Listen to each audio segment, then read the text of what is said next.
Right. When I first heard about Darren, I was like, there's no way that someone can jump off of 30 feet into a shallow pool of water and survive that. All right. The impact of the sandbags on concrete is catastrophic. Debbie, 10 G's. That's the equivalent of getting about 1,600 pounds dropped on you. Oh, that's staggering. You can see that right before his entire body comes in contact with the water, his arms go right up. So by transferring that energy off, he reduces the force that's acting on his body. The water is acting much like an airbag during a car crash because that's giving Darren a distance through which he can decelerate his body. Amazing to me. I mean, let's face it, if something goes wrong underwater, he could actually stop breathing and die. I want to get to the bottom of exactly what he's doing to escape. It's just incredible.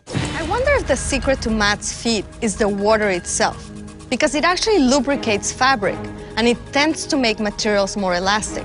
If a material is more elastic, then it makes it more pliable, and then Matt can maneuver inside the straitjacket easier. There's actually a test we can do to see if this is true. It's called the stress-strain test.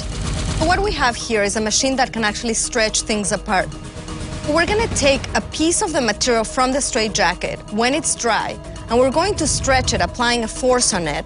And then we're going to take another piece of material from the same straitjacket, and we're going to wet it. And then we're going to stretch that apart. I suspect that because water acts as a lubricant, it's going to stretch a little bit further than when it's dry. So I'm cranking up the force as I'm stretching the material. And as we can see, I applied a force of about 3 pounds, and I stretch it for about 1.3 centimeters. So I'm just gonna stop it here, and I'm going to get a similar piece of material, but I'm gonna get it all wet. And now, I'll place it here again. So now we have the same piece of material, but now it's wet. And we're going to see the same graph, and my suspicion is that we'll be able to stretch it a little more for the same amount of force. So let's try it. A little more, but I still don't think that's enough of a difference to explain the key to Matt's escape.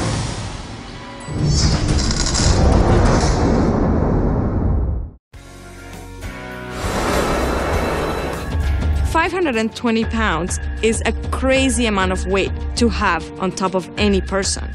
Touch and feel those nails. I want to see how sharp they are, how thick they are, how long they are.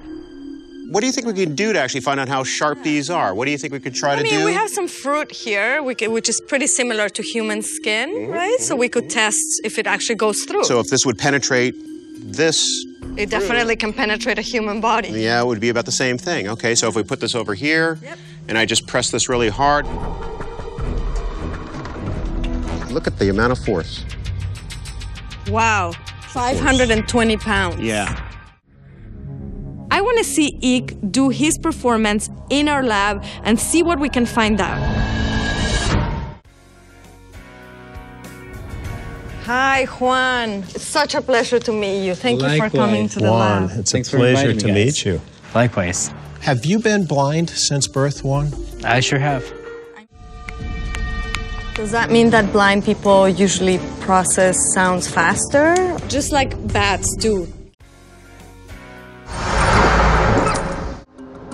Physicist Debbie Barabashez demonstrates what should be happening. Nippolini can lift up to 70 pounds of force with his nipples. To show how dangerous that can be, I attached this 15-pound clamp to this pig's nipple. Pig's nipples are very similar to human nipples, both in its structure and its consistency. And I'm going to just let the weight go and see what should happen to his nipples.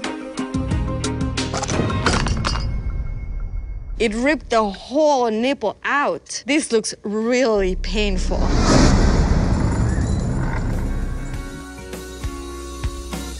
I wanna meet you space and time.